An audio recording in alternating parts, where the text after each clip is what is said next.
আজকে আমরা সন্ধি শিখব একটি ছকের মাধ্যমে।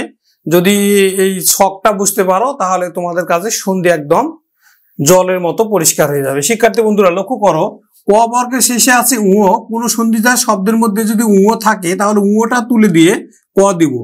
কোনো সন্ধিদার শব্দের মধ্যে যদি মূর্ধন্য ন থাকে তাহলে মূর্ধন্য নটা তুলে দিয়ে ট দিব। কোনো সন্ধিদার শব্দের মধ্যে দন্তন্য থাকলে দন্তন্য তুলে দিয়ে ত দিব। তাহলে কিন্তু সন্ধি হয়ে গেল। এখন আমরা উদাহরণে যাই। আমি লিখলাম দিং মন্ডল, দিং মন্ডল। এই দেখো উটা তুলে দিয়ে এখন আমরা দিব উর পরিবর্তে কি দিব তোমরাই বলতে পারবা। আমরা এখন দিব কিন্তু ক, দিক যোগ মন্ডল, দিং মন্ডল। আবার বাং, বাংময়।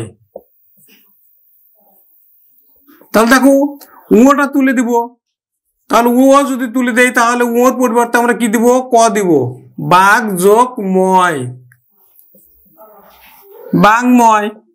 আবার দিক, দিং নির্ণয়,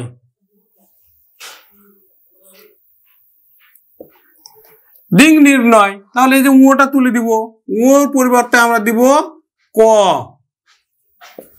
দিক যোগ এবার বাকি যেটা আছে, বাকি যেটা আছে সেটা দিয়ে দিলাম,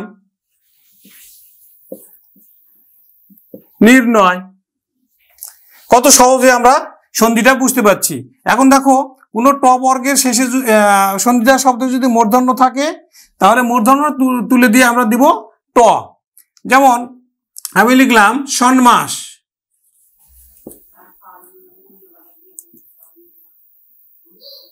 সন্মাস। এখন দেখো এই যে মূর্ধন্য তুলে দিয়ে কি দিব ট দিব। তাহলে আমরা লিখবো কিন্তু শর্ট, শর্ট যোগ বাকি যেটা আছে সেটা, মাস আছে তাহলে বাকি দিয়ে দিলাম মাস। শিক্ষার্থী বন্ধুরা এটা কিন্তু ব্যতিক্রম আছে, সেই ব্যতিক্রমটা দেখো। যেমন আমি লিখলাম মৃন্ময়, মৃন্ময়।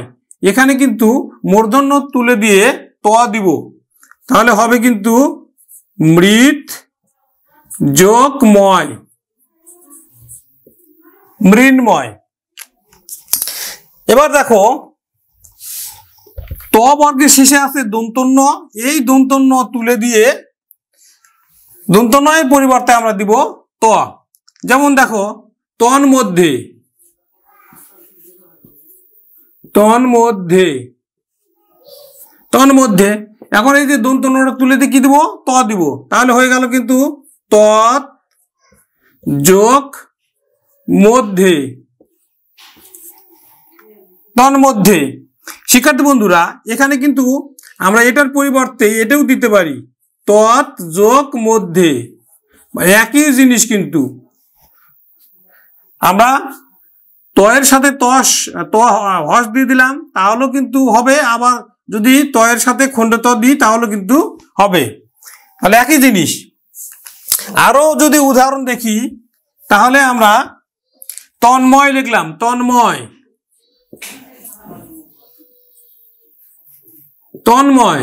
তো দেখো এখন এই যে দন্তন্য তুলে দিয়ে কি দিব ত দিব, তাহলে তৎ, তৎ অথবা তৎ যোগ ময়। তোমরা যেটা যেটা দিতে পারো, এটাও দিতে পারো এটাও দিতে পারো, তবে নিশ্চয়ই তয়ের নিচে হস দিতে অবশ্যই ভুলবে না। তন্ময়। যদি বলি জগন্নাথ, জগন্নাথ। তাহলে দেখো এই যে ন একটা তুলে দিব, দিয়ে ওখানে দিব ত, তাহলে আমরা দিব জগৎ, দুটা দিতে পারবো, খণ্ডে ত দিব, আবার হচ্ছে অথবা তয় হস দিব, জগৎ যোগ নাথ, জগন্নাথ। আমরা যেটা খুশি দিতে পারি, যেটা খুশি দিতে পারি, হয় এটা দিব নাহলে এটা দিব, একই জিনিস কিন্তু। তারপর আরো দুই একটা উদাহরণ দিই। উন্নতি, উন্নতি। তাহলে দেখো এটা তুলে দিলাম, উত যোগ নতি, চিন্ময়, চিন্ময়, চিন্ময় হলে কি হবে? চিত যোগ ময়, চিন্ময়। আশা করি বুঝতে পেরেছো। নমস্কার।